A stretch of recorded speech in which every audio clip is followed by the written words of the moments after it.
pour ceux qui me connaissent, je ne suis pas du style à procrastiner. Mais bon, j'avoue, je partage rarement vraiment ce que je fais.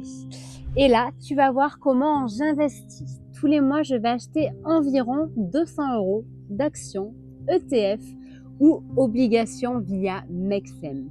J'ai ouvert un CTO chez eux justement pour avoir accès à un univers plus large que celui du PEA. Plus de zones géographiques, plus de secteurs et surtout la possibilité d'investir dans d'autres devises que l'euro. Mon but, t'aider à protéger ton argent avec un portefeuille résilient.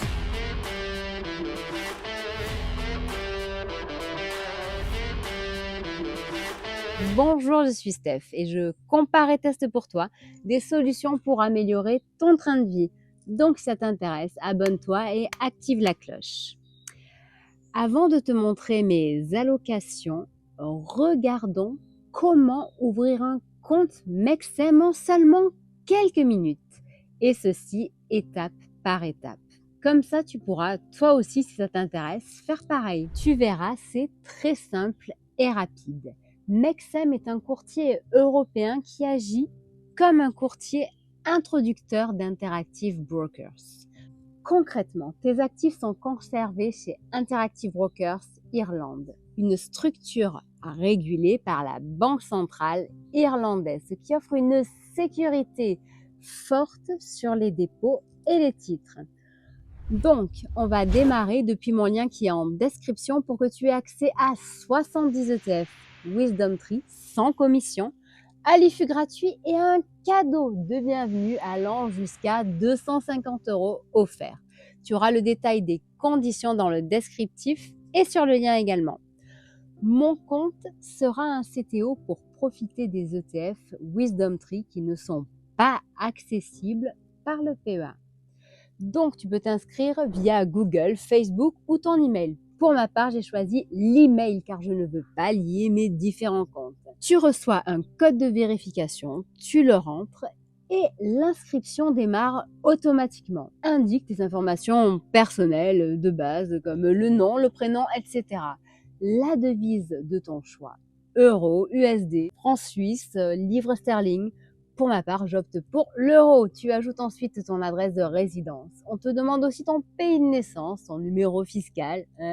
Tu indiques tes revenus, ton patrimoine et ton expérience sur les marchés. Quelques questions servent à déterminer quels seront les produits qui seront disponibles sur ton compte. Mexem te demande aussi si tu es une personne politiquement exposée ou un actionnaire d'une société cotée. Question obligatoire en Europe. Ensuite, tu choisis tes objectifs. Croissance, couverture ou spéculation. Tu indiques aussi la provenance de ton patrimoine. Ensuite, tu renseignes ton emploi actuel. Puis, tu vas confirmer ton pays de résidence fiscale et signer tout simplement électroniquement le document réglementaire. Il y a beaucoup de documents. Je t'invite à tous les télécharger. Enfin, tu transmets un justificatif d'identité, un justificatif de domicile et voilà, c'est réglé. Tu peux aussi les envoyer plus tard, mais les ajouter maintenant, ça va accélérer l'ouverture de ton compte. Donc, si tu veux investir bientôt, go! Pense que si tu as la moindre question, tu peux aussi contacter directement le support client qui est francophone, que ce soit par email ou alors sur WhatsApp. Si tu prépares bien tes documents et la réponse à ces questions, tu ne mettras même pas 10 minutes. Comme tu l'as vu, c'est vraiment très rapide. L'interface est plutôt simple, claire et sans dépôt minimum obligatoire. Une fois ton compte validé, tu peux déposer tes fonds et commencer à investir. Je te montre maintenant comment convertir des devises puisque l'intérêt de Mexem pour moi c'est d'investir dans d'autres devises que l'euro. Donc je sélectionne euro, ensuite j'indique la devise dans laquelle je veux le convertir. Là il s'agira d'USD, donc 2 dollars américains, en sachant qu'il y aura des frais, à savoir 0,005% du montant investi avec 5 dollars minimum. Comme tu le vois, c'est vraiment très simple et ça se fait en un claquement de doigts. Compte tenu des frais, je te recommande et conseille de convertir de plus gros montants en une seule fois. Allez, maintenant, on va passer au choix des actifs. Ce que je vais te présenter est le résultat de mes recherches personnelles et correspond à ma propre stratégie. Je te le dis à chaque fois. Donc, ce n'est pas un conseil en investissement et je ne suis pas conseillère financière. Je partage simplement ce que je fais et comme toujours, je t'encourage à vérifier par toi-même avant d'agir. Tu te demandes peut-être pourquoi est-ce que j'ai choisi Mexem. Eh bien parce que pour ce portefeuille que je vais alimenter en mode DCA, j'ai trouvé que c'était un des plus simples. Comme tu le sais, je compare et vous êtes très nombreux à chercher un courtier qui est à la fois sérieux, efficace et surtout à faible frais. Faire fructifier son argent, c'est déjà un sport de haut niveau. Entre les impôts, l'inflation, l'instabilité économique, et si en plus le broker prend une grosse part du gâteau, je dis non. Donc sache qu'avec Mexem, tu as jusqu'à 250 € qui te sont offerts à l'ouverture avec mon lien. Tu as aussi, et je dirais même surtout, 70 ETF Wisdom Tree qui sont sans commission parmi la sélection des meilleurs actifs Morningstar.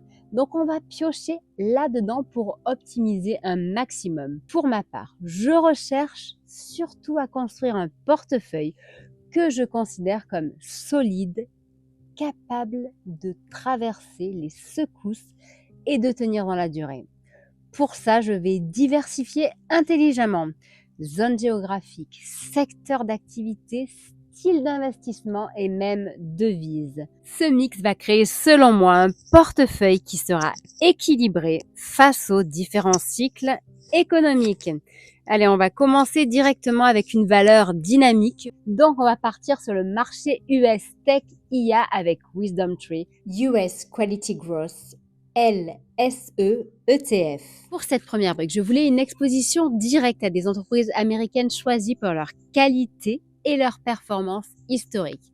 Cet ETF est coté USD, ce qui m'aide à réduire mon exposition à l'euro.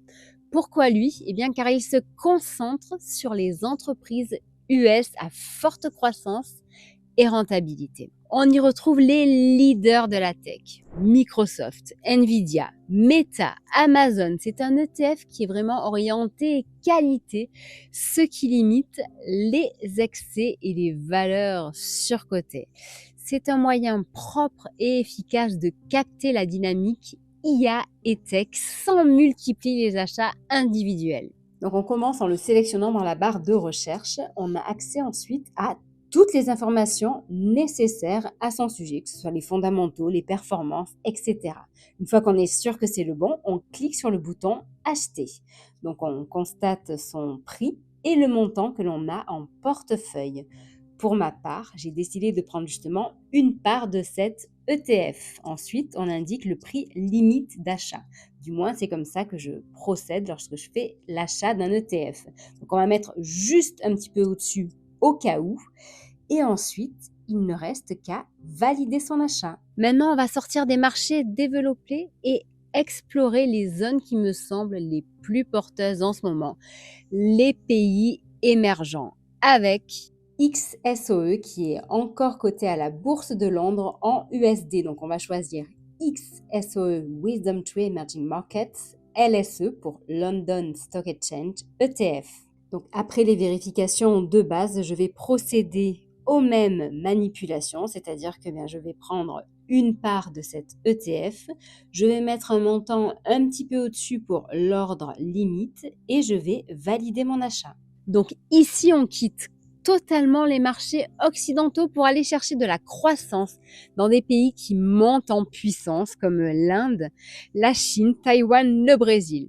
Les points clés, toujours côté USD pour une diversification. Devise, il exclut également les grandes entreprises qui sont contrôlées par les États, ce qui améliore en général la gouvernance.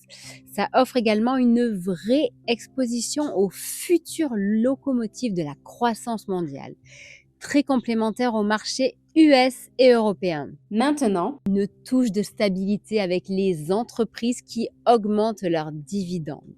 avec Wisdom Tree Global Quality Dividend Growth UCITS ETF qui s'appelle aussi GGRA et on va prendre celui qui est coté à Londres en USD. Donc on vérifie qu'il s'agit bien du bon actif, on regarde ses performances et ses principaux metrics. Une fois qu'on est sûr que c'est le bon, eh bien on peut acheter de la même manière.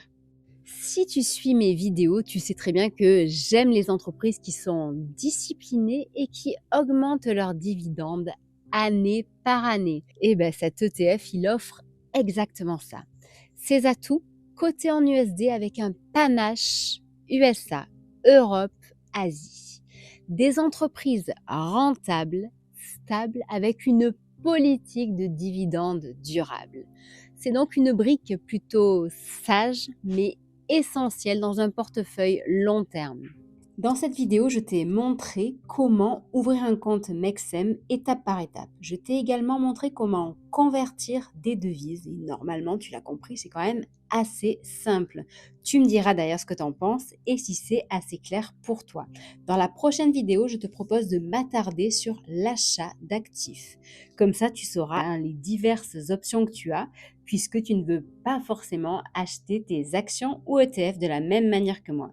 Si d'ailleurs tu as des questions, des suggestions, dis-moi en dessous de cette vidéo. En combinant tous ces actifs, tu couvres à la fois les USA, l'Asie, les pays émergents. C'est donc une exposition monde.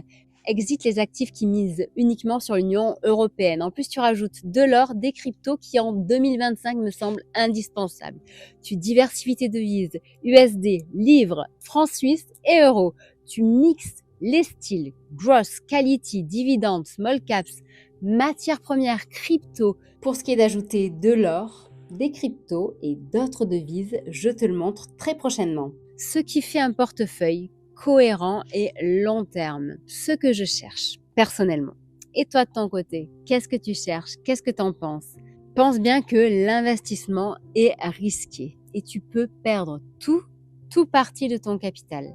Attention, les informations fournies ne constituent en aucun cas, je te le rappelle, un conseil financier ou une recommandation d'investissement. Retrouve-moi sur comparatoire.com, Facebook, Twitter, Instagram, TikTok, LinkedIn et même Discord où tu pourras télécharger tes e-books gratuits pour apprendre à mieux gérer ton budget et ton épargne. À bientôt, merci.